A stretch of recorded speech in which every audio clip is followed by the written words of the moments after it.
Hello, wrestling fans. It's Thursday night. It's about 9:30. It's kind of cold out, and that can only mean one thing. It's time for episode number 4 of the show we call The Takedown.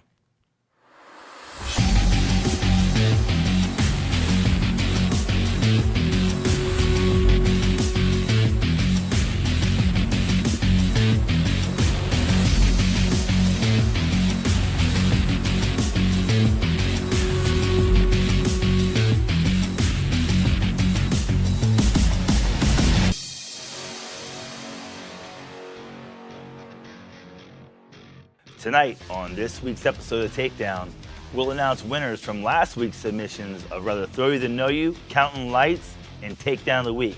Then, we'll take a look at this week's submissions. Did any local teams qualify for the state duel tournaments? We'll find out about that and preview the state duel finals. We've got a special interview with a local wrestling product currently wrestling at the college level and having a ton of success.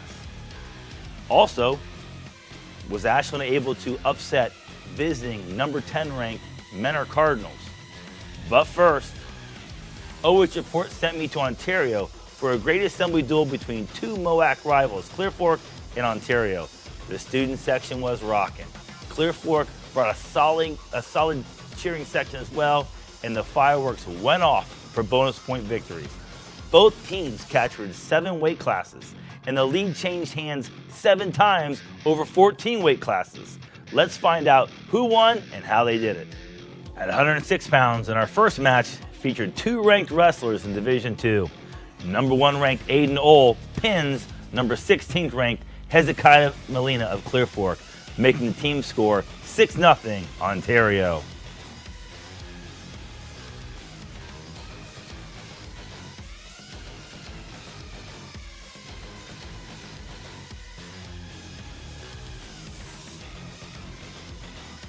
At 113 pounds, Colton Wanger gets Clear Fork on the board with a tech fall over Ashton Pfeiffer of Ontario, making the team score 6-5 Ontario.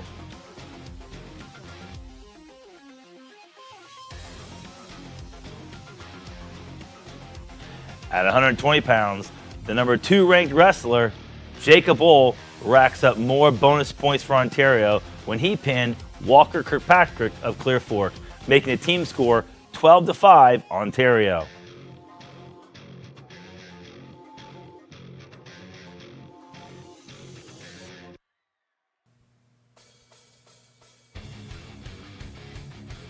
At 126 pounds, Tristan Cromer of Clear Fork picks up a win by forfeit, making the team score 12-11 Ontario, hanging on to a lead.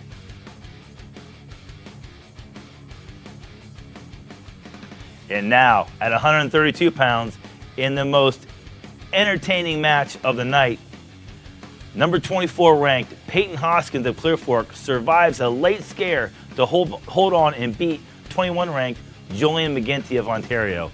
McGinty was down 7-2 to start the third period. He chose down, got the escape, and hit an incredible throw, putting Clear Fork's Hoskins on his back and completing the 5-point move. But Hoskins was able to get the reversal and eventually pin McGinty, picking up huge bonus points in a pivotal 50-50 match and put Clear Fork in the lead 17-12.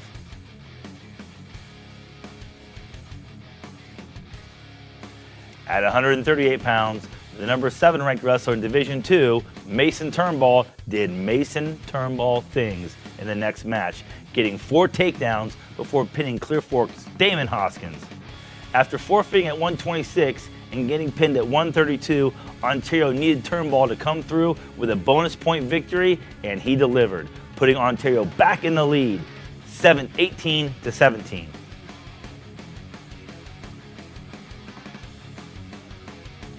At 144 pounds, Keaton Hunter took what looked like on paper to be a 50-50 match and then turned it to a bonus points for Clear Fork. Hunter hit 2 5-point moves and a couple escapes and earned a very workmanlike 14-3 major decision over Tyler Flemley of Ontario. Now the team scores 21-18 Clear Fork.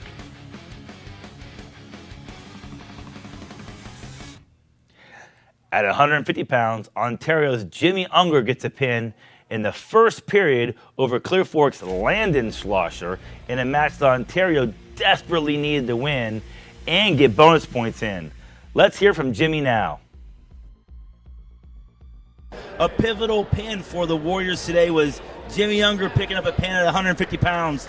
Now, Jimmy, you're a sophomore. You get a pin today at 150 pounds. Is that your normal weight class? I just went down to 44 for the last tournament, but I've wrestled 150 for the rest of the year up until now. And how'd you do at 44? That was at the Sally George, right? Yeah, I lost my placing match in overtime, but I think I did all right for just cutting down. And you're back. The coaches send you the 50 today. You go out, you get the job done, get a pin because you guys won by 3 points. That pin is huge for winning this duel. And now moving forward, what are you thinking? Are you thinking 44 or 50 for the rest of the year? I think I'm going to go 44 for conference and sectionals this year and see if I can make it all the way to districts. At 157 pounds, Cole Dilley increased Ontario's lead by getting a first period pin over Clear Fork's Lakota Leedy. After going scoreless in the first period, Dilley goes bottom, gets an escape, and then gets a big-time pin, making the team score 30-21 Ontario.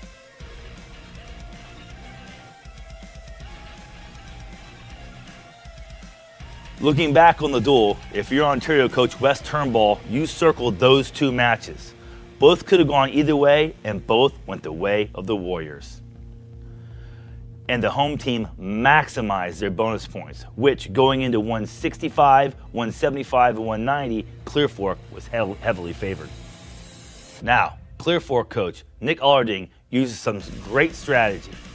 At 165 pounds, he sends out Sam Robinson to take a forfeit, making the team score 30-27 Ontario.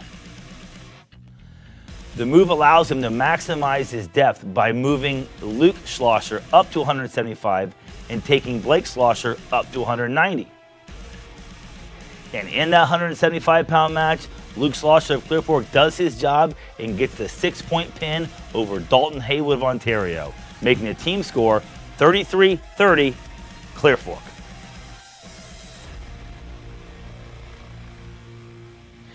At 190 pounds, not to be outdone by his older brother, Blake Schlosser of Clear Fork wins by pin over Landon Sowards of Ontario. Now the team score 39-33 Clear Fork.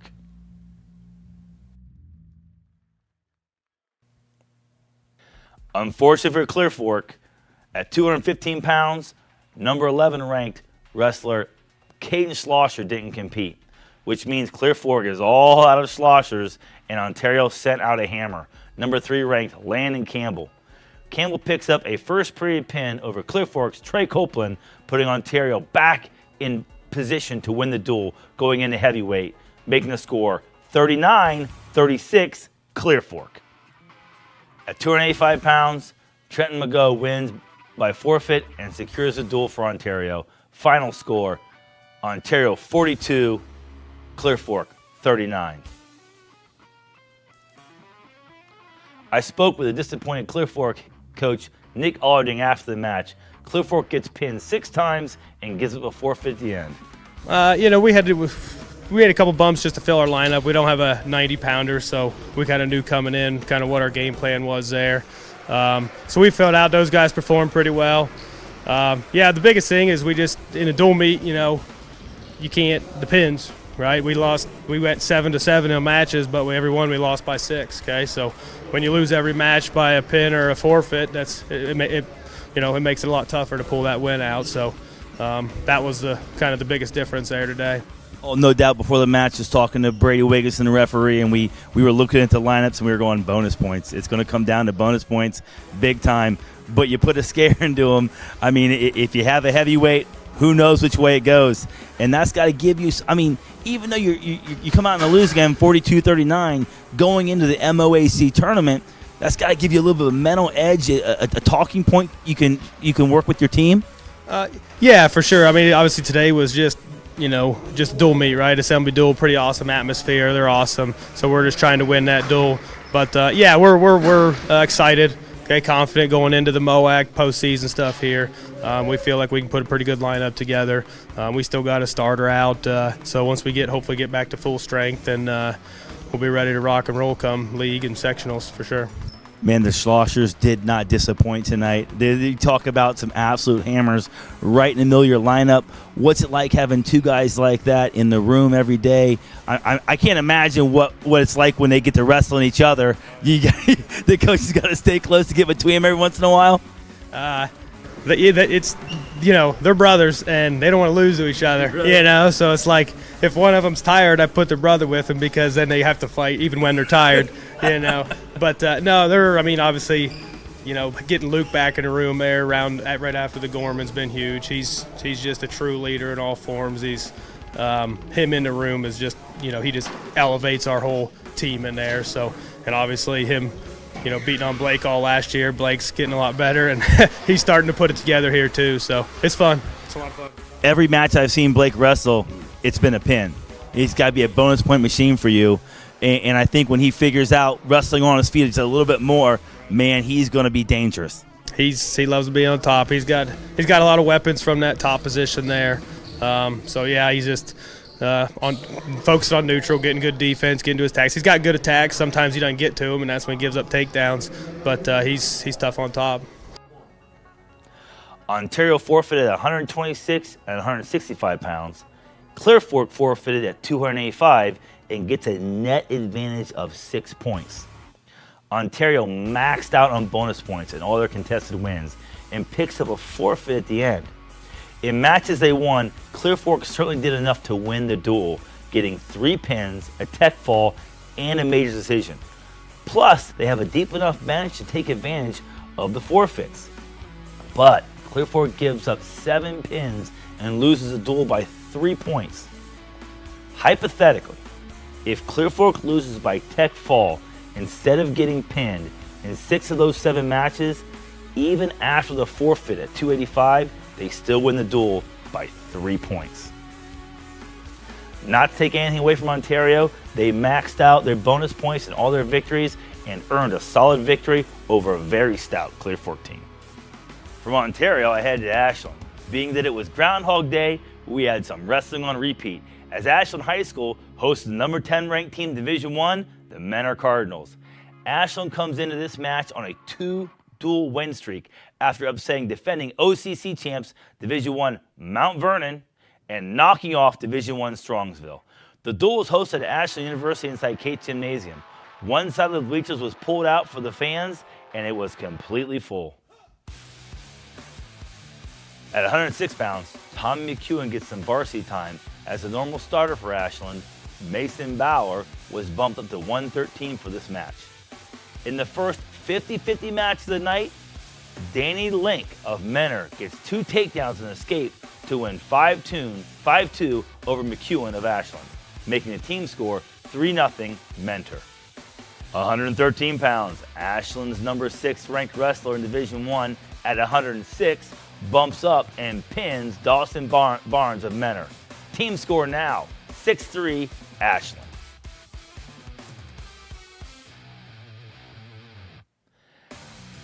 At 120 pounds, normally a starter at 113, Max all accepts a forfeit at 120 pounds, making your team score now 12-3 Ashland.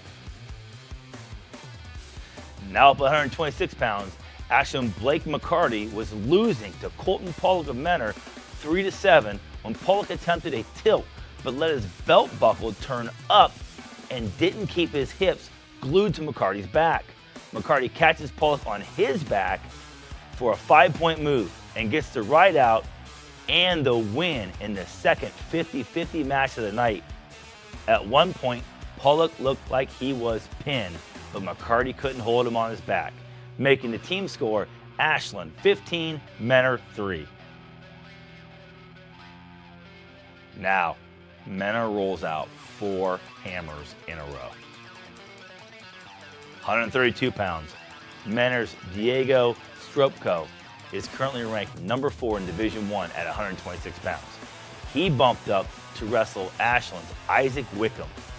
Ashland's freshman Wickham hung on with Stropko for over 2 periods, but Stropko was able to get his team much needed bonus points for the third period pin, making the team score 15-9 Ashland. At 138 pounds, Jack DeBow, currently ranked number 8 in Division I at 132 pounds, gets a tech fall over Dallas Hall of Ashland.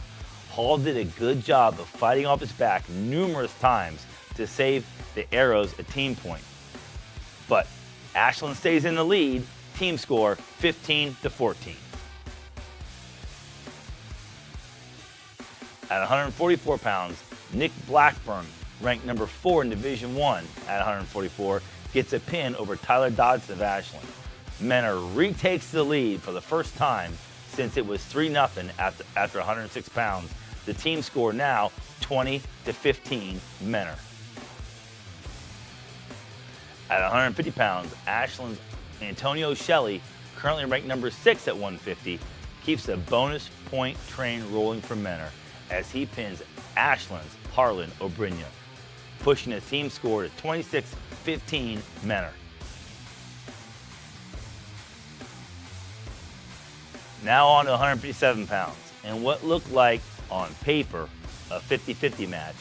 Lucas Opatane got a takedown, went straight to near side cradle, and pinned Ashland's Noah Fent at the end of the first period. Menor is starting to run away with the duel, making the team score 32-15. At 165 pounds, Talon Boyd of Ashland gets a much-needed bonus point victory for the Arrows. Boyd was nursing a 3-point lead over Sam Gasky of Menor late in the third period when he slaps on the good old half Nelson and turns Gasky for the pin. Now the team score is 32-21 Menor. 175 pounds, Liam Lloyd, currently ranked number 13 in Division I at 175 of Menor, responds with a first period pin of his own over Hayden DiPuccio of Ashland. Team score now 38-21 Menor. 190 pounds. Cooper Smith from Ashland wrestles in a 50-50 match against Ben McWilliams of Menor. Smith was losing most of the match. McWilliams got 2 takedowns and did a solid job on top. But late in the third period, McWilliams let his hips get lazy and Smith pounced on the mistake, getting a reversal and a right out to force sudden victory. In sudden victory, Smith hit a simple snap down and with a go behind to create some action. McWilliams attempted an arm spin, but Smith caught him and got the takedown for the win. Now your team score is Menor 38, Ashland 24. Even though McWilliams lost the match, he actually secured the team victory for Menor as they're winning by 14 points with only 2 weight classes left to wrestle. 215 pounds, Caden Spots, currently ranked number 8 in Division II at 215, did what coaches expect their seniors to do, pinning his opponent, Tim Posguy, from Menor in 31 seconds with a beautiful cement mixer. Team score now 38-30 Menor. And with the big eaters on the mat, 285 pounds, Dylan Woods of Ashland gets another 50-50 win for Ashland, gutting out a 5-1 victory over Josh Schmelzer of Menor. Final team score, 39-33, Menor wins. Ashland takes the critical 50-50 matches by an advantage of 4-2 and gets a forfeit at 113 pounds. But Menor was able to secure the team victory by maxing out on bonus points at 132, 144, 150, 157, and 175, and getting a 5-point tech fall at 138. Ashland took 7 weight classes, Menor took 7 weight classes, but Menor is able to escape Kate's gym with a 6-point victory. Sound familiar? Hey folks, it's time to pay some bills, and I need a little injury time. In the next period, we'll talk with a local wrestler who's making it big at the college level. Plus, we still have our winning submissions from last week's Rather Throw You Than Know You, Takedown of the Week, and Counting Lights. Then we'll look forward to this week's submissions. Stay tuned as we hear from our great sponsors, Crown Dublin. Hi, I'm Joe Baylog, and you're not. Hall of Fame coach turned future Hall of Fame host. Now he's on TV hosting his own highlighting our team in the Joe Show zone. Hall of Fame coach, now a host, sharing our stories from coast to coast. From the court to the screen, he's the best. Joe's legacy lives on in the Joe Show quest. Because this is my show, and it's an all-new me in the new year. Deal with it. The Start Something New sales event is on. Shop Crown Chrysler Dodge Jeep Ram of Dublin to drive home with up to $15,000 off MSRP on a new Ram 1500. Save at Crown Chrysler Dodge Jeep Ram of Dublin today. The better way to buy and service.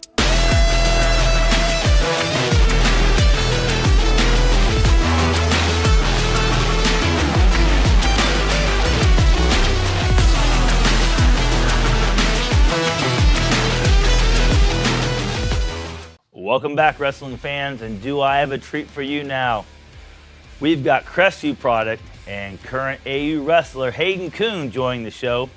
Hayden, welcome to the Takedown. How you doing, buddy? Oh, good. How are you? Real good, thanks. Hey, I appreciate you taking time out of your busy schedule. I know you got classes and practice and weight management, so I really appreciate you taking time to talk to the local wrestling fans and maybe give them some insight into the life of a college wrestler and catch them up on how you're doing. So, right away, Hayden, tell me about the transition from high school into college and why Ashland University was the right fit for you. Well, right when I got here, the big thing I noticed that was different from high school to college was the hand fighting was a lot more like physical, and I wasn't as good as what I thought I was at it when I first got here. So like the first few months when I was here, I really just focused on hand fighting and getting better at that. And then I just think Ashland was the right fit with me because number one, I like the coaches the best when I went on my visits. Brett and Coach Sponsel are really good coaches, and I knew they had success in college, and I want to have that success myself. So I want to surround myself with people that have already done it. So. And then the team was just like the culture, everyone, they're all great guys. So really just like Ashland the best. That's great. And, you know, I'm an AU alumni myself, so it's great to see the local guys join the team. Hey, recently you've had a great couple weeks as far as a freshman campaign goes. You placed fourth at the GMAC tournament, helping the Eagles to a conference championship.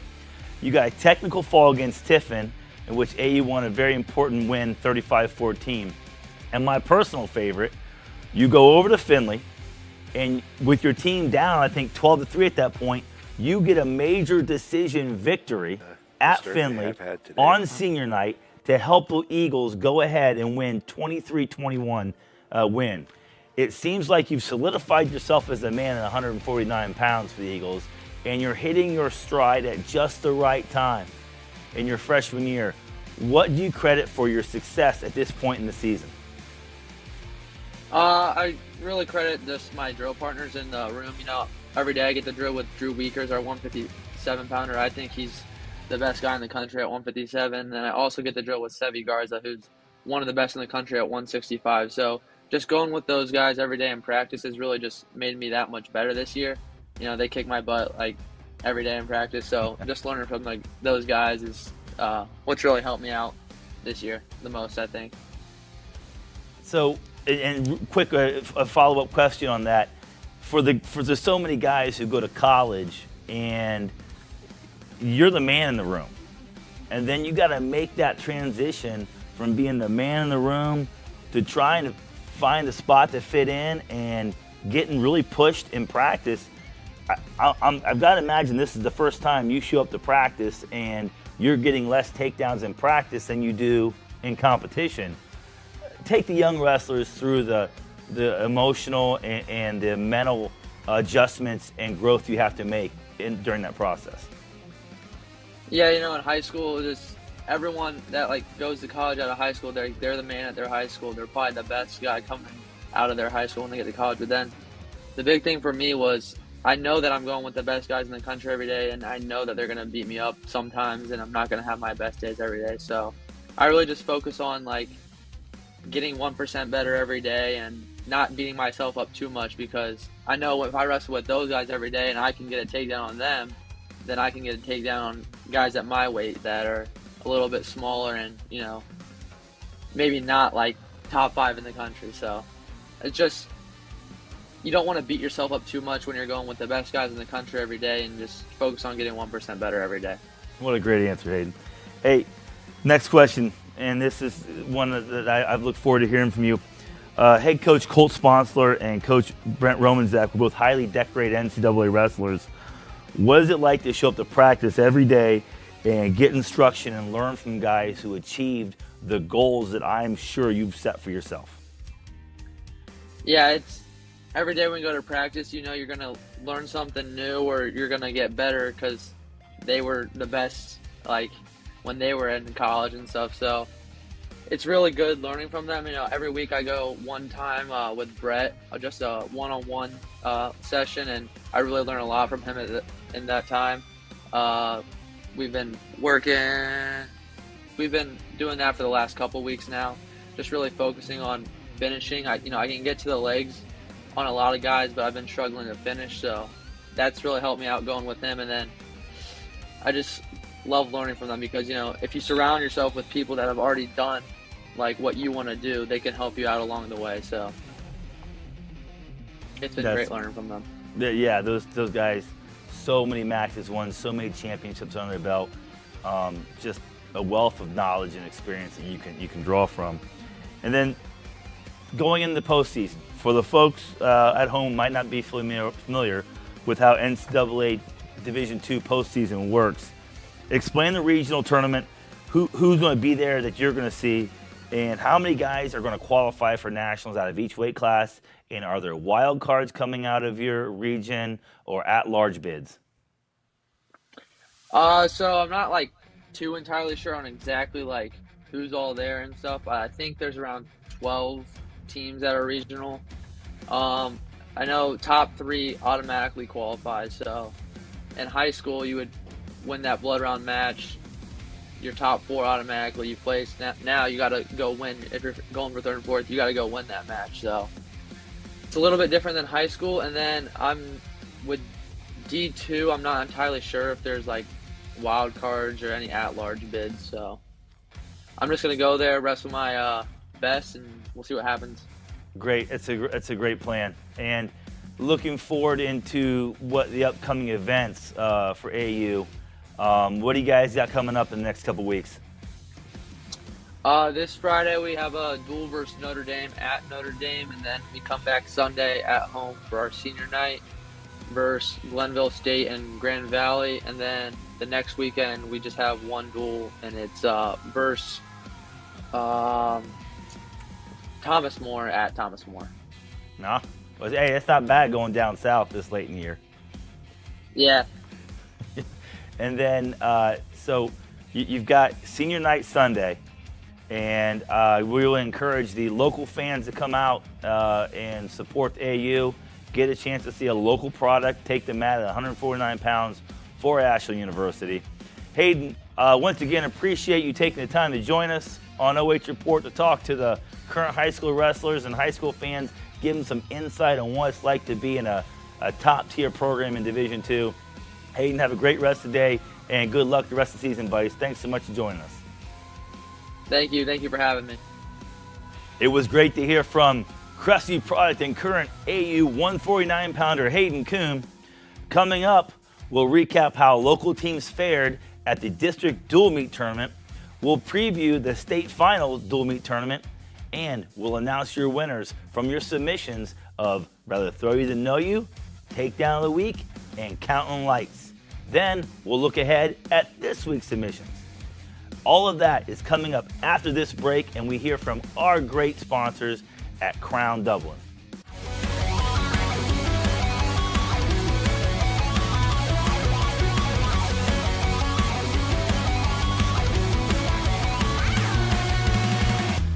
Hi, I'm Joe Baylog, and you're not.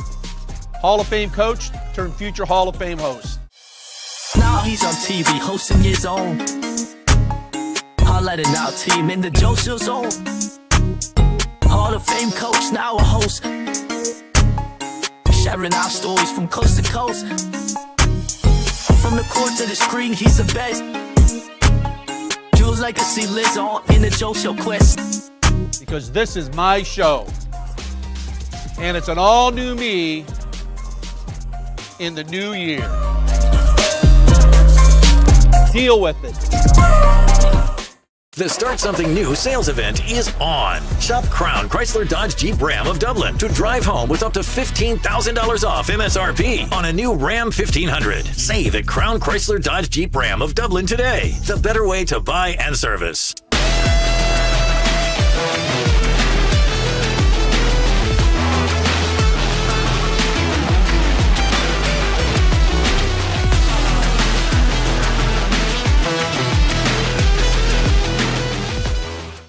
Welcome back, wrestling fans. On Saturday, state dual meet tournament action kicked off with the district portion. In the Division II Norwalk district, local teams competing in the lower bracket at Wauseon High School were MOAC rivals Ontario, the 3 seed, Gallion, the 6 seed, and Clear Fork, the 7 seed. Clear Fork dropped their first duel against number 1 seed Wauseon 51-21. Here are the individual winners for the Colts from that dual meet.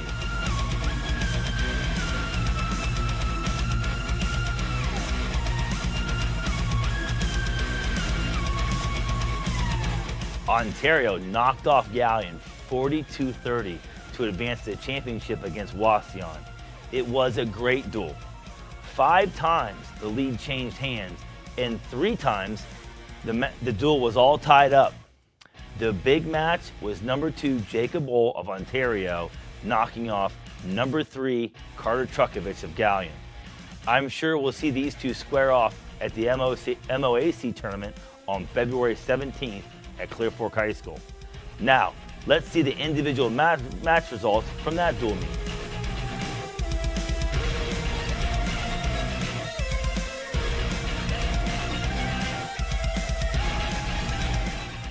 Number 1 seed Wauseon beat Ontario 48-25 for a spot in the state dual meet at New Lexington High School on February 10th.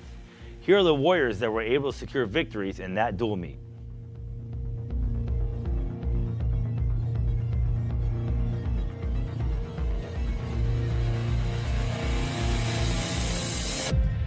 In another MOAC showdown, Gallion and Clear Fork squared off in the consolation finals. Clear Fork was the winner, 42-32. Clear Fork took the lead early with a forfeit at 106, but Gallion tied it up at 113 pounds with a pin and was in the lead until 190 pounds when Clear Fork took it back. Heading into heavyweight, it was anyone's match, and Clear Fork's Trey Copeland slammed the door shut, pinning Gallion's Luke Gervich. Alex Griffith, the number 2 ranked wrestler at heavyweight in Division II, did not take the mat for the Tigers.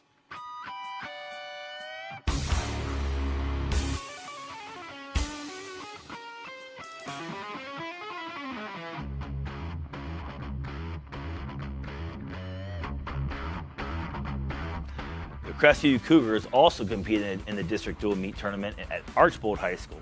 The Cougars lost to Genoa 50-24 in the opening round of action, then won their consolation match against Lakota 39-37. Individual results from those duels are not available. OCC teams West Holmes and New Philly were at Steubenville Division II district. West Holmes lost to Steubenville 47-25 in the opening round. New Philadelphia lost to Indian Valley 46-24 in their opening round as well. The two teams squared off against each other in the consolation finals. West Holmes took it to their OCC rivals and won 42-32. New Philly had the lead after 132 pounds, but lost it when West Holmes got 4 pins in a row at 175, 190, 215, and 285. Grant Miller of West Holmes bumped up from his normal spot at 190 to take on the number 8 ranked heavyweight in Division II. And with the match on the line, Miller came through in a big way, pinning Dylan Ryan in the second period. Here are the individual results from those matches.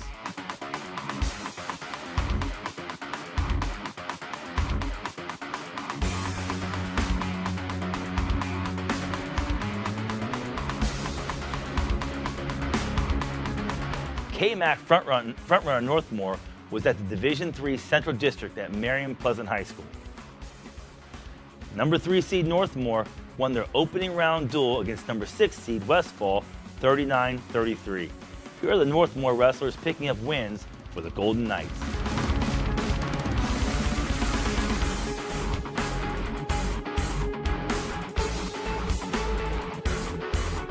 In the finals, with a state meet berth on the line, Marion Pleasant knocks off the Golden Knights 49-23 for a berth in the championships at Versailles High School. These wrestlers picked up wins for Northmore in the losing effort.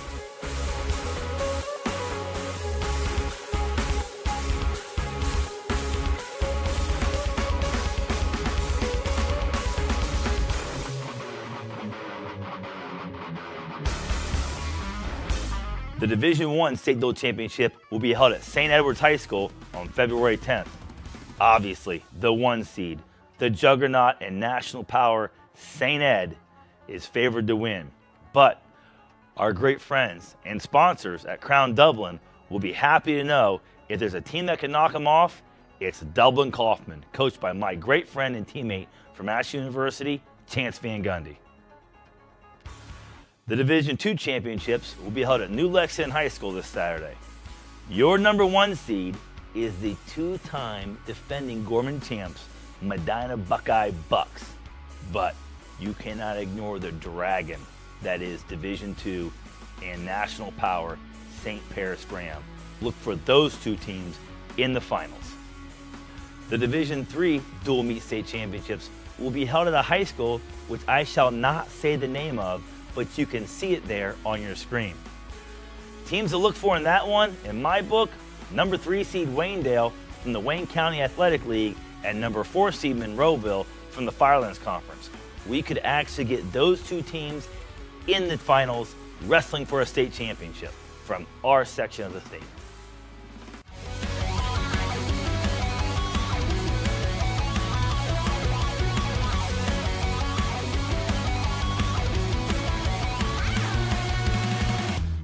Hi, I'm Joe Baylog, and you're not. Hall of Fame coach turned future Hall of Fame host. Now he's on TV hosting his own. Highlighting our team in the Joseph zone. Hall of Fame coach, now a host. Sharing our stories from coast to coast.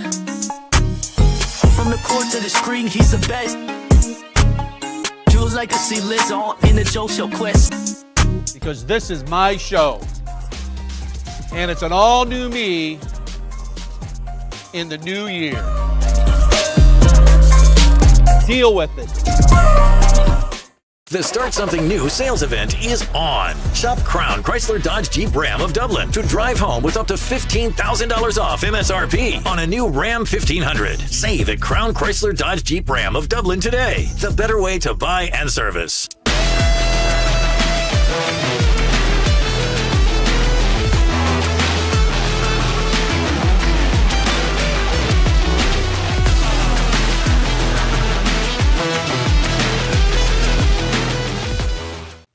Welcome back, folks.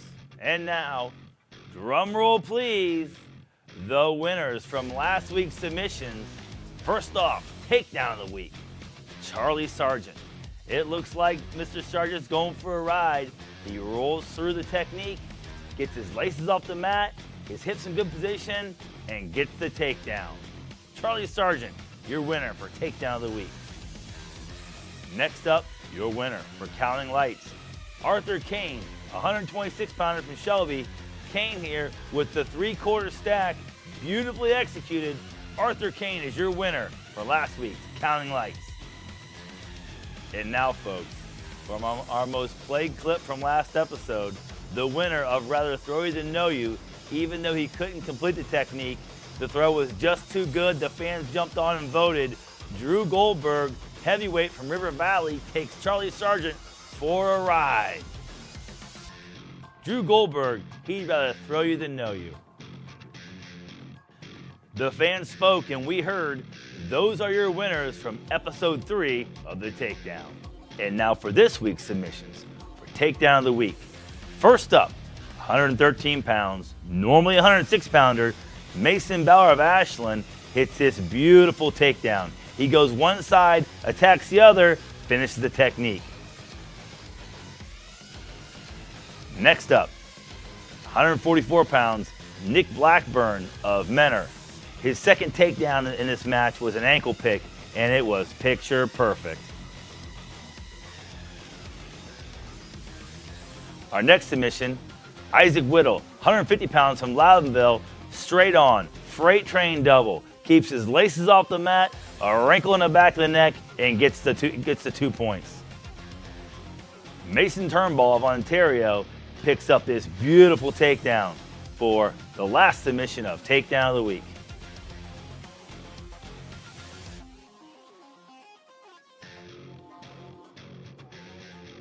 Now, for rather throw you than know you, we had one submission. So, Julie McGinty of Ontario, it's over before it starts.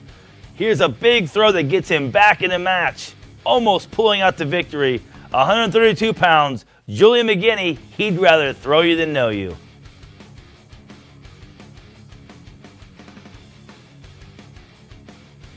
And now for this week's submissions for best pins, Counting Lights. First up, 106-pounder Aiden Knoll from Ontario. Hits a beautiful little dump, switches to a half. Aiden's got him, Counting Lights.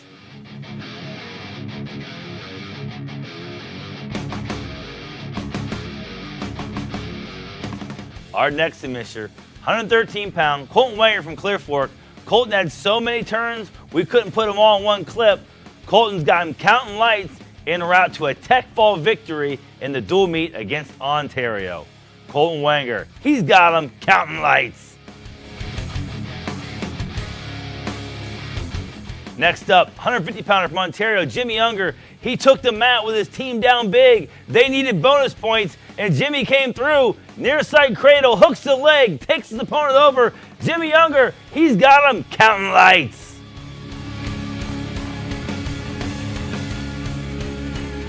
You might recognize this guy. He's been on every single version of Counting Lights.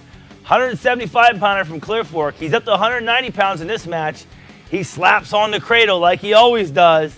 Blake Schlosser from Clear Fork. He's got him Counting Lights.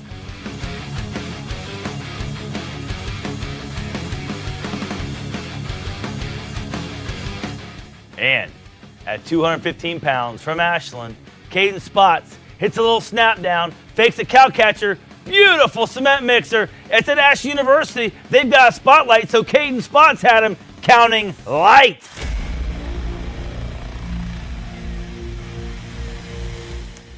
If you've got a submission for Takedown of the Week, Counting Lights, or rather throw you than know you, send them in and we'll get them on.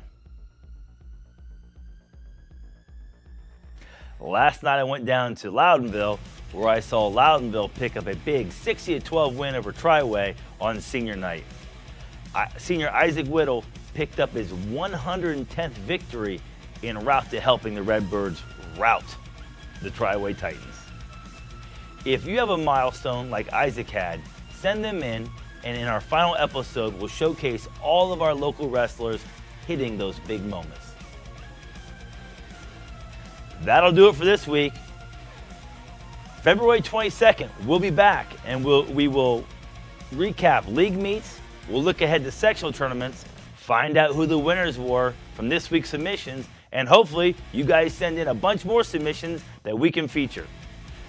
Thanks for joining me, everybody, and until next time, keep your laces off the mat and a wrinkle in the back of